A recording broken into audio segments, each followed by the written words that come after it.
Halo Nani. Halo Kak, Senang bertemu dengan Nani lagi. Bagaimana kabarnya hari ini? Alhamdulillah baik ya. Kalau boleh tahu dari mana nih Nani? Saya dari rumah sih Kak. Dari rumah. Udah makan? Belum.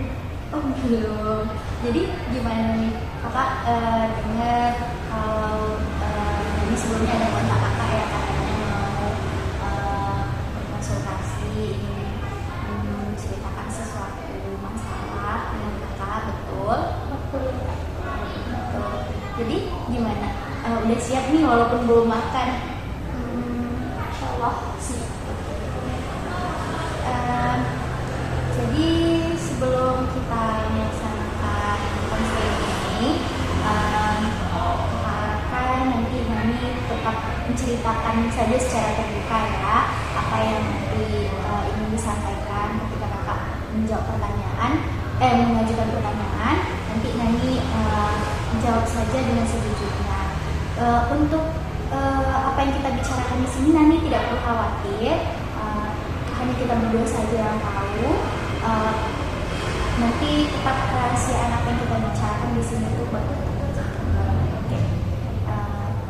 Kemudian juga kita mungkin bisa sepakati dulu ya waktunya. Nah, mungkin untuk melaksanakan konseling ini waktu yang bisa kita gunakan tuh hanya sekitar 45 menit. Nanti kalau lebih daripada itu kita lanjutkan di pertemuan selanjutnya ya.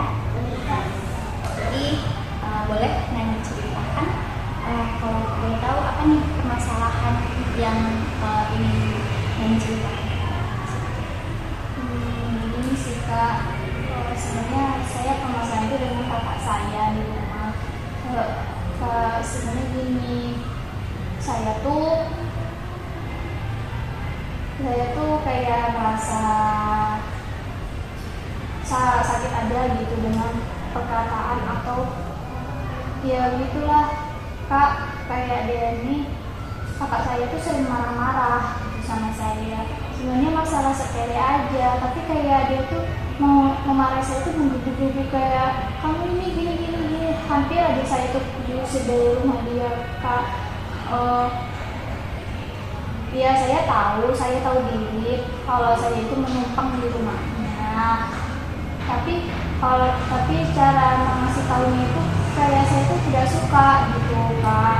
Misalnya nih saya pulang sekolah nih kan, saya tuh nggak menjidirin gitu kan habis pulang sekolah kan capek gitu kan Kak.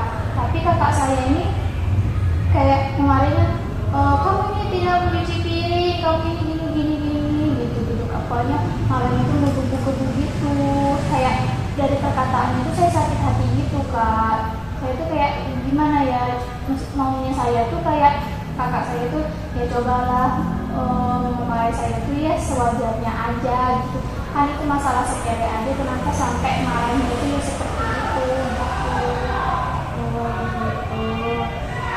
Kalau kakak boleh tahu, Nani sudah berapa lama tinggal dengan kakaknya? Sudah 3 tahun ini Kak. Sudah 3 tahun. Jadi permasalahan ini muncul bagaimana? Apakah baru-baru ini atau memang sudah sejak Nani tinggal di sana rumah kakaknya sudah seperti itu? Sejak 6 bulan terakhir ini sih kakak saya selalu seperti itu. Tapi sebelumnya nggak kayak gini gitu. Jadi saya merasa kayak itu mengganggu saya. Jadi kayak saya tuh stres gitu, sering sakit hati aja gitu. Jadi bukan pikiran gitu Pak. Kalau kakak boleh tahu, kira-kira Nani tahu tidak apa penyebabnya? Kenapa baru-baru ini saja 6 bulan terakhir kakaknya bersikap seperti itu? Saya sebenarnya nggak tahu sih Kak, kenapa kakak saya itu seperti itu gitu. Kayak nggak ada apa-apa tiba-tiba aja udah kayak gitu sama saya gitu. Jadi Nani di sini juga bingung ya kenapa kakaknya tiba-tiba 6 bulan terakhir ini bersikap seperti itu. Jadi yang bisa kakak tangkap dari apa yang Nani katakan tadi, kalau Nani ini sekarang merasa kurang nyaman ya di rumah, terutama karena perlakuan kakak Nani. Nah, gimana Nani juga bingung gitu menyikapi cara kakak Nani itu marah pada Nani terlalu berlebihan dan itu mengganggu keseharian Nani, begitu ya? Iya. Baik, mungkin kakak bisa membantu Nani ya. Kita bisa menggunakan yang namanya teknik kursi kosong. Nah, gimana teknik itu berfungsi untuk membantu Nani biar bisa berkomunikasi dengan baik nanti dengan kakaknya. Nah, ini memang khusus untuk ketika kalau Nani ada permasalahan dengan orang. Nah, jadi semoga aja teknik nanti bisa membantu gitu. Kita akan laksanakan di sini ya. Caranya nanti kita akan menggunakan seperti role playing, dimana nanti kakak minta Nani berperan menjadi dua orang. Yang pertama, nanti kakak minta Nani untuk menjadi diri Nani sendiri, menyampaikan unek-unek semuanya, sampaikan apa yang ingin Nani sampaikan kepada kakak Nani terkait permasalahan yang mengganggu ya.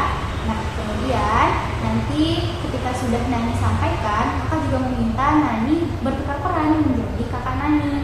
Nah, Nani akan sampaikan sebenarnya kata-kata seperti apa sih yang ingin Nani dengar dari kakak Nani. Nah, Nani atau apa yang Nani ketahui dari perlakuan kakak Nani itu nanti silakan Nani, pokoknya Nani langsung berperan menjadi seperti kakak Nani. Oke? Baik, kita susun dulu kursinya ya. Nah, baik Nani, nanti di sini ada 2 kursi. Sekarang kakak minta Nani berperan sebagai diri Nani sendiri ya. Nah, silahkan Nani sampaikan apa yang ingin Nani sampaikan kepada kakak Nani. Anggap di kursi kosong ini, di sini ada kakak Nani saat ini yang sedang mendengarkan Nani. Oke? Nah, bagaimana posisi duduknya? Apa sudah nyaman? Sudah. Boleh dimulai. Begini Kak, sebenarnya Nani sakit hati sih dengan perkataan atau kayak sering dimarah-marahi sama kakak. Saya cobalah untuk kalau memberitahu ke Nani itu dengan tidak dengan nada tinggi, coba kayak lebih lemah lembut. Dulu waktu Nani pertama pindah ke rumah kakak nggak kayak gini gitu, jadi malah kayak kok maaf.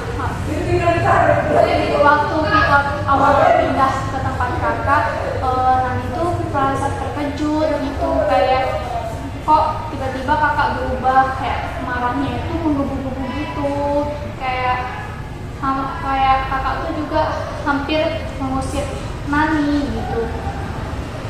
Itu kayak Nani sakit hati, mengganggu pikiran dan keseharian Nani. Nani tuh sebenarnya stres gitu dengan apa perkataan kakak gitu. Dan sebenarnya Nani tuh pengen gitu bilang sama kakak, tapi Nani nggak berani karena Nani tuh tahu diri, menumpang juga di rumah kakak.